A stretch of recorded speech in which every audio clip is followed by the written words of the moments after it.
Hi, this is Swati, the Embodied Vedic Astrologer.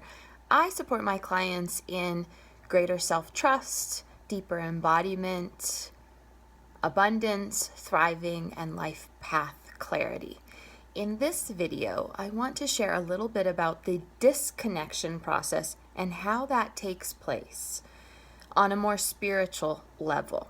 So it's true that we all have trauma. Every single human being has trauma. It's traumatic even being birthed into this world. And in the jyotish chart, you can actually see the point of trauma by where Ketu sits. So wherever Ketu sits in the chart, you will automatically know where your biggest trauma sits. Ketu is the south node. He is the tail of the serpent, and he is disembodied. He's not actually connected to a body at all. So he shows us where we're actually disconnected in our own body. And you can dive much deeper into those layers by studying your jyotish chart.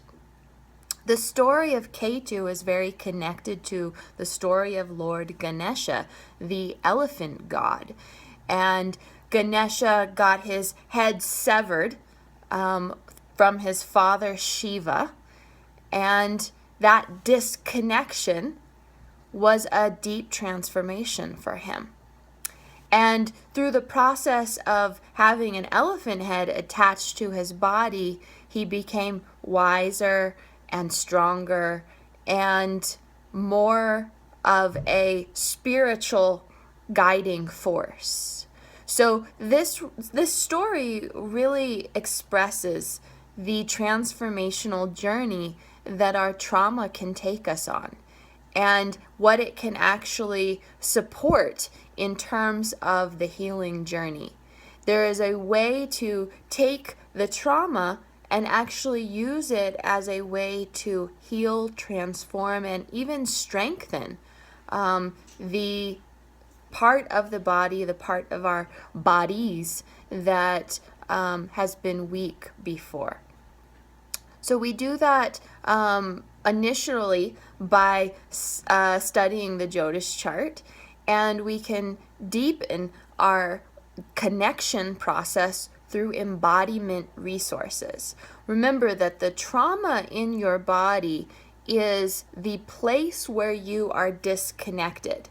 So the medicine for reconnection is through the physical body, through understanding the physical body and how the trauma lives within you. This trauma can affect you physically, mentally, emotionally, and spiritually, sometimes all four. So using the jyotish chart as an access point, actually a door opener, a place of identification for where your trauma lives in your body is really step number one. So I want to encourage you to take out your North Indian style jyotish chart right now. If you don't have one, you can contact me directly. And notice in your chart where Ketu sits. Notice what house he sits in. Every house connects to a body part and a part of our own personal mythology. So by identifying where Ketu sits in your chart, you're also identifying where your trauma lives in your body or bodies. And this is step number one in your reconnection process. I'm going to continue to share resources with you about how to reconnect to your body wisdom, your first chakra.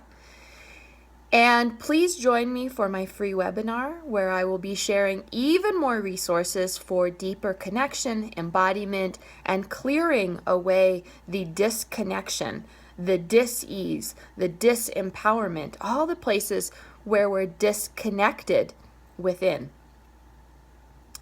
In my next video, I will share more about spiritual bypassing and how the first chakra is impacted by spiritual bypassing and what spiritual bypassing even means.